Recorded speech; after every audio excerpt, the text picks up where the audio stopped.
Thomas Soto. Jeff Bezos, le patron d'Amazon, vient de signer un exploit spatial en envoyant une fusée dans l'espace, fusée qui est revenue intacte sur Terre. Bonjour Nicolas Barré. Bonjour Thomas. Décidément, les milliardaires américains sont les nouveaux conquérants du ciel et ils commencent même à faire de l'ombre aux acteurs historiques comme Arianespace. Oui, parce que vous savez, longtemps la conquête de l'espace, ça a été l'affaire des États.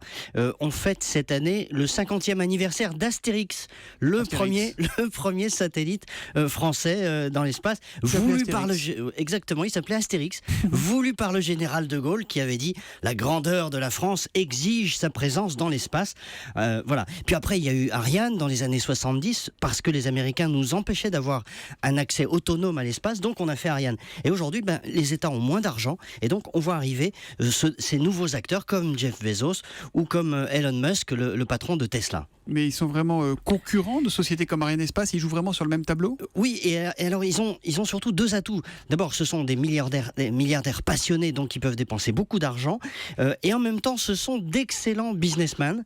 Ils font pas n'importe quoi du tout. Et Elon Musk, par exemple, le patron de SpaceX, est pris très au sérieux par Arianespace. Il y a quelques années, on les traitait de haut. Aujourd'hui, on regarde ça avec inquiétude, parce qu'il propose des lancements de satellites 2 fois moins chers. C'est un vrai concurrent, et du coup, ça a obligé Arianespace à concevoir le projet Ariane 6 qui est un lanceur qui sera un petit peu low cost, parce qu'eux sont dans ce modèle low cost justement. Bon, et Jeff Bezos alors, monsieur Amazon ?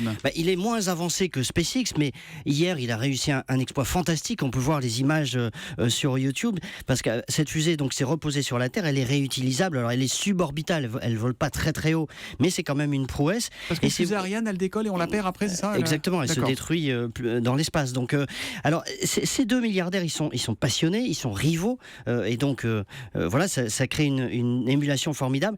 Et on s'aperçoit aujourd'hui donc que cette conquête spatiale, c'est plus seulement une rivalité entre États, on voit arriver des acteurs privés extrêmement puissants, et c'est en même temps un aiguillon pour les vieilles structures, vieilles entre guillemets, comme Arianespace, qui ont quand même encore de très très beaux jours devant elles. Vieille et pleine d'avenir. Nicolas Barré en orbite tous les matins à 8h10 avec l'édito Éco.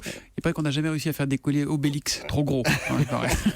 L'édito Éco qui revient demain à 8h10 sur Europe 1. À demain Nicolas. À demain.